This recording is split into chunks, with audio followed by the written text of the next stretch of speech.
اما یه نقطه برادرمون به من داره نگاه میکنه، تو خاطر خودم هم بود که تذکر بدم، و اون صدای زن. پیامبر صلی الله علیه و سلم در حدیثی فرمودن که زن عورت است. درسته؟ حجاب ستر است، زن عورت است. اگه زن عورته، صدای زنم خیلی وقتا عورته، اما نه همیشه. پیامبر صلی الله علیه و سلم در حدیثی می‌فرمایند که هیچ مردی حق نداره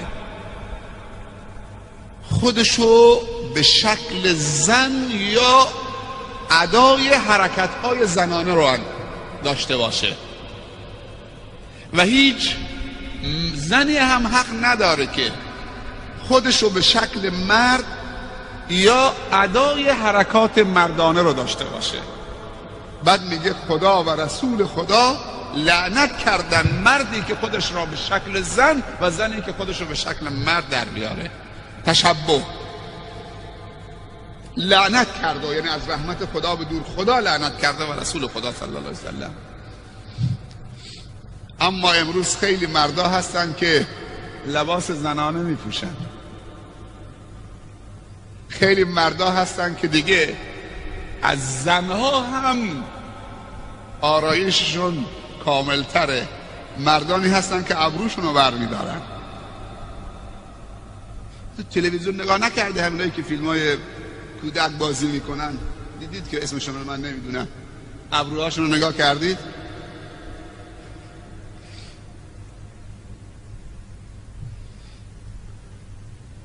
خیلی از مردا هستن موهای سینه‌شون رو با مواد خاص میزنن.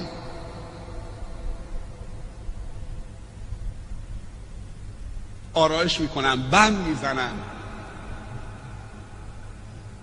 این دیگه خب دیگه میدونید که چی دارم میگم.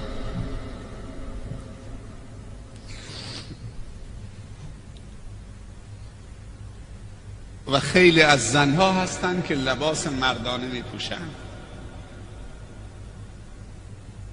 و الان رسمه که خیلی از زنهایی که خودشونو به شکل مرد در میارن میرن پیش طبیب و پزشک، یک سری جراحی هایی میکنن، سینه هاشونو بر میدارن.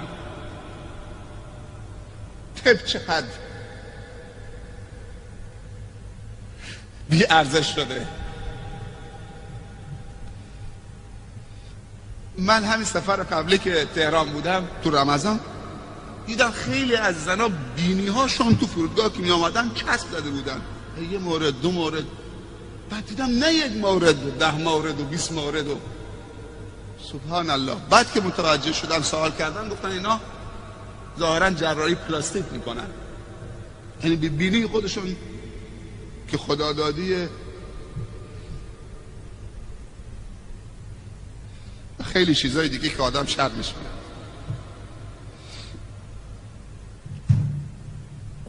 اما صدای زن حق نداره صداشو شبیه مرد کلوف بکنه.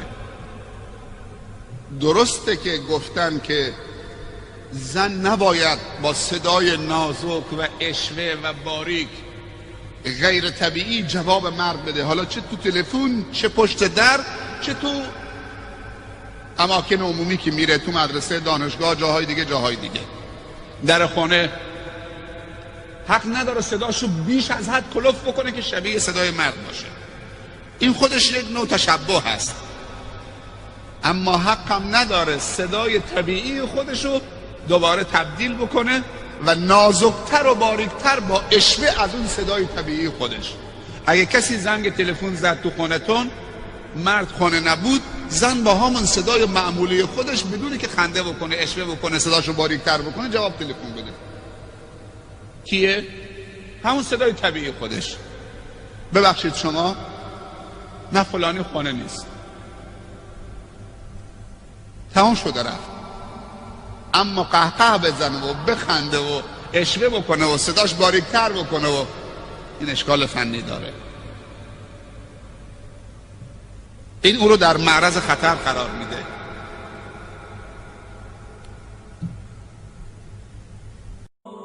پیامبر صلی الله علیه و سلم میفرمایند خداوند 3 تا صدا رو دوست داره، 3 تا صدا رو دوست داره، اونم در وقت سحر.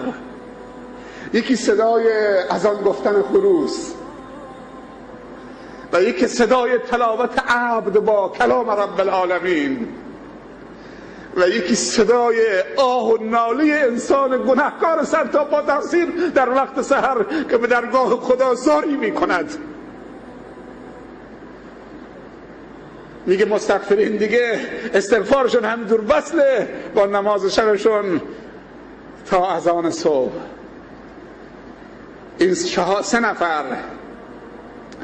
بعد میگه که فاذا طلع الفجر نادا منادن، میگه وقتی آفتاب طلوع کرد یا فجر طلوع کرد، نادا منادن، منادی صدا میزند الا لیقم الغافلون. 4مین گروه میگه وقتی فجر طلوع کرد دیگه وقتی نمونده، میگه منادی از زیر عرش خدا صدا میزنه الا لیقم الغافلون، حالا غافلین بلند بشن. خودش میگه که طوری بلند میشن از بسترشون مثل که مرده ها دست باچه از قبراشون بلند میشن. غافلون الا لیقم الغافلون. بعد میگه که فیقومون من فروشهم کالموتی نشروا من قبورهم. عجب چیزهایی میگفتن بزرگان دین، چون دلشون به بالا مرتبط بود. میگه 4 چیز لازمه برای کسی که میخواد راه خدا را بره و موفق بشه. یکی اعتقاد صحیحی که در اون بدعت نباشه. باید بخونی اعتقاد چیه، بدعت چیه. دوم توبه نصوحی که بعد از اون به ذلت گناه برنگرده. سوم راضی کردن هر طلبکاری از بندگان خدا. اگر کسی میخواد توبه بکنه باید با حق الناس همه تصفیه بکنه و حقشون بر بگردونه تا حقی برش نباشه که وقتی میخواد توبه بکنه و به راه خدا هر ادامه بده حقی هیچ کسی برگردنش نباشه که سنگینی بکنه امروز و فردا فکرشو ذکرشو مشغول بکنه. و 4م تحصیل علم شریعت به قدری که بتوانید اوامر خدا به جا بیارید و از نواهی خدا دوری بکنید. و مشهور است که شیخ شبلی میگه که خدمت 400 تا استاد و عالم و شیخ کردم، 4000 حدیث ازشون حفظ کردم، از میان 4000 حدیث 1 حدیث رو انتخاب کردم و به اون حدیث عمل کردم و مابقی رو رها کردم. وقتی که خوب نگاه کردم که خلاص و نجات من تو همین 1 حدیثه و علم اولین و آخرین همش تو همین 1 حدیث جمع شده. اون حدیث چیست؟ بعد میگه به همین حدیث اکتفا کردم. حدیث اینه، پیامبر صلی الله علیه وسلم میفرمایند اعمل دنیا که به قدر مقامک فیها، برای دنیا تلاش بکن به اندازه مقامت در دنیا و برای آخرت تلاش بکن به قدر بقا و ماندنت در آخرت و برای خدا کار بکن به قدر حاجتت به خداوند و نیازت به خدا. چقدر انسان نیاز به خدا داره، پس همیشه باید در تلاش باشه که برای خدا خدمت بکنه. و عمل للنار به قدر صبر که علیها، و برای آتش جهنم میگه تلاش بکن به اندازه صبرت بر آتش. یه روز 1 چوب کبریت فقط زیر دستت بزن، چقدر صبر دارید؟ میگه برای آتش جهنم به اندازه صبرت تلاش بکن اگه صبر دارید. این بود خلاصه از چیزهایی که نوشته بودم. و یکی از علما به اسم فتحی یکن در کتاب قوارب النجات، قایق‌های نجات، گفته مداخل شیطان به نفس انسان 7 چیزه: 1 غضب، 2 کبر، 3 شهوت، 4 حسد، 5 عجله، 6 بخل، 7 سوء ظن. این 7 تا دره که باید قفلش بزنی که شیطان از اون در به نفس تو و داخل تو و درون تو نفوذ نکنه. از همه شما تشکر میکنم، خیلی حوصله کردید. ساعت 1:30 از امام جمعه محترم و برادر بزرگوارمون که بالاخره بزرگواری کردن و ادب به جا آوردن و حق مهمان رو ادا کردن و صحبت‌های خودشون رو کوتاه کردن، گرچه خیلی صحبت‌ها داشتن. و اون حدیثی که بالای منبر ایراد نمودن، خیلی شرح و تفصیل داشت که میتونستن بسط بدن، ولی خب واگذار کردم به بنده حقیر. امیدوارم که خداوند هرچی خوبی هایی که به زبان من آمد از جانب خدا بود و تاثیرگذار باشه در خود بنده و در شما، و اگر لغزش هایی و خطاهایی و خدای نکرده ناصواب بر زبان آمد از نفس اماره و شیطانی که وسواس الخناس است، که من به درگاه خدا پوزش می‌طلبم و از همه شما هم معذرت خواهی میکنم. قطعا این CD رو من دوباره چک میکنم، نگاه میکنم، اگه جای نیاز به حذف باشه حذفش میکنم و انشالله میفرستیم برای مدرسه در دسترس شما بزرگواران باشه. از حوصله همه شما تشکر میکنم. یک بار دیگه دست به هم بدید انشالله، دست قوی برای آباد کردن منطقه و برای آباد کردن جامعه خودتون و ماحولتون. برادرمون حسین از کورستان زنگ زدن، دیشب بود، گفت که شما میرید روی در؟ گفتم بله انشالله اگه خدا توفیق بده. هفته گذشته من میخوام بیام، من میخواستیم بیام که همون لحظه‌ای که میخواستیم حرکت بکنیم دیگه یکی از جوانا که قومخی شما و خانمم بود به رحمت خدا رفت، دیگه نتونستیم. و گفت که شما این هفته میای؟ گفتم بله. گفت پس ما با دوستان جمع شدیم از کورستان میخوام بیایم. سبحان الله. نگفت که هر جا خودت مهمونی، ما هم هستیم، ما 20 نفریم 50 نفریم. فقط سوال میکنه شما امروز میرید؟ ما میخوام با دوستان از کورستان کسی اینا جمع بشیم. میان حالا نشسته دارم میبینمش، بعد تو تلفن میگه حالا ما هم که میایم ان شاء الله یه نوبت هم به ما بزن، از سر ما رد میشید از بغل ما، یه نوبت هم به جوانای کسه بزن. ما مخلص همه هستیم، هر کاری میکنیم خودمون رو تقسیم بکنیم بازم کم میاریم. دیگه الان جمعه و شنبه نیست، شب و روز نیست، یک سره داریم میدویم. بازم به گفته شیخ بزرگمون خدا حفظشون بکنه شیخ عبدالکریم میگفت مردم فکر میکنن که ما کاری کردیم. میگو این همه تلاشی که مردم فکر میکنن تلاشه، هنوز نتونستیم بیش از 10% خواسته های برادران مسلمانمون تو منطقه و خواهراشون، بیش از 10% خواسته هاشون رو جواب بدیم. بنده همان به که ز تقصیر خویش عذر به درگاه خدای آورد، ورنه سزاوار خداوندیش کس نتواند که به جای آورد.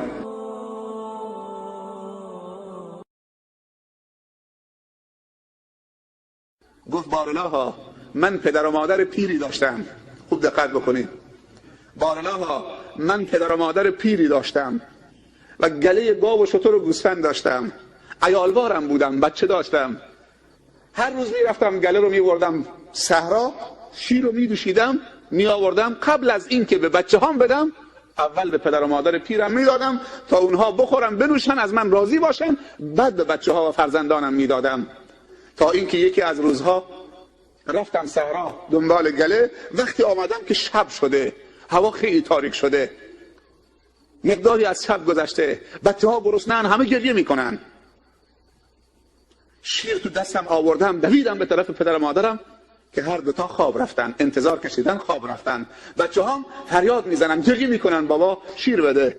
من همینطور لیوان شیر یا اون ظرف شیر رو تو دستم گرفتم، ایستادم به بچه هام ندادم که اول پدر و مادرم رو راضی بکنم. و این دوتا همجور تو خواب بودن، بیدار نشدن تا وقت سحر بیدار شدن که من ایستادم سر پا، ظرفم تو دست منه.